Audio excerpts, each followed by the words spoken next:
We have a message from the President and Commander-in-Chief of the Armed Forces of the Federal Republic of Nigeria, distinguished Senator Bola Ahmed Tinubu, GCFR.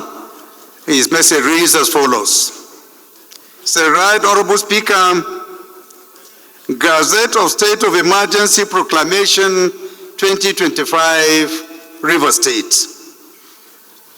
In compliance with the provisions of Section 305, subsection 2 of the Constitution of the Federal Republic of Nigeria 1999 as amended, I hereby forward the consideration of the House of Representatives copies of the official Gazette of the State of Emergency Proclamation 2025. I wish, in view of the grave and urgent situation that has necessitated its issuance, to particularly commend this proclamation to the House of Representatives for consideration and approval in line with the Constitution. The main features of the proclamation are as follows. 1. A declaration of state of emergency in one state of the Federation, namely River State. 2. The suspension from office of the governor, his deputy, and all members of the State House of Assembly. And 3. Appointment of Vice Admiral Ibokete Ibas, retired, as administrator to administer the state, subject to any instruction or regulation as may from time to time be issued by me. While I look forward to the expeditious consideration of the House, please accept, Right Honorable Speaker, the assurances of my highest consideration. Yours sincerely, signed, Bola Ahmed Tinubu. My name is Honorable Obi Agocha. I represent the great people of Iguano, whom I had not, whom I had South Federal Constituency.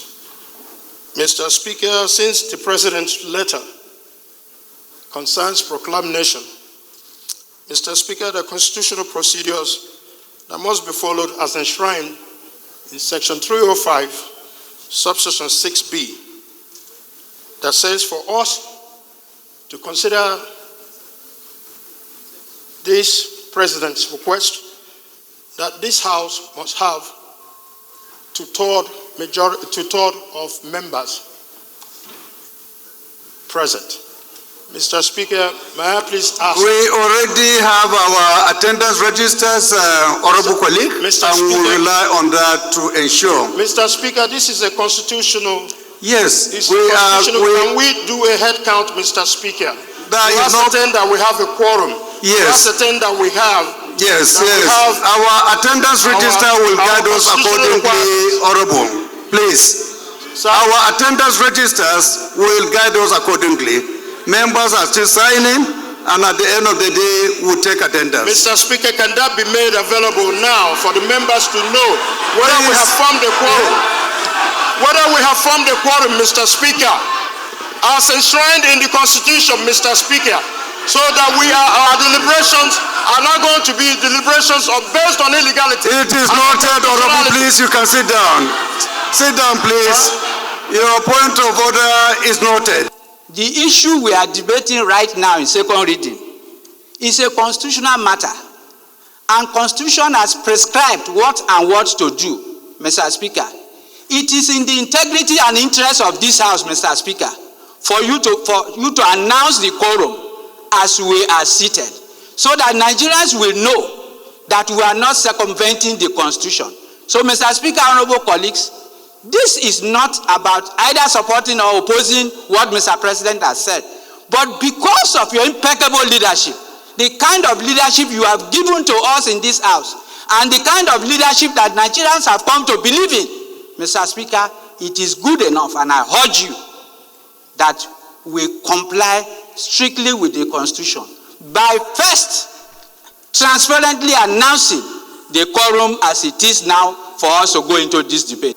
I'm one of those that suffered this very, very decisive decision in Plateau State. But Plateau State got better after the state of emergency. In fact, I was taking review with some of my colleagues yesterday what really happened. I was in government, I was part of the government, I benefited, but after that one, we know the impact of it. For the country, it was good. For the country, as far as I'm concerned, because of the economic sabotage that is going to affect every one of us, nobody can take his eyes away from that. I want to believe that Nigeria must move forward. We are not yet at the point of voting. So the point of vote, what are being raised, until we get to the point of voting, that is when possibly that clause will be asked. But for now, we are supposed to consider what is before us, and what is before us is the request by Mr. President to tackle the issue or to approve for him for rivers. Until we get to that one before we now begin to talk about quorum. I want to beg that we should discuss in the interest of this country, and that's much better. I listened to Mr. President's proclamation where he said that the sole administrator will be reporting to the Federal Executive Council. Mr. Speaker, I disagree, with that position and insist that the provision of Section 11(4) of the Constitution should take precedence over that. Mr. Speaker, I so move. Those in support of this request of Mr. President as amended should say aye. Aye. Those in support of this request from Mr. President as amended should say aye. Those against should say nay. There is have it.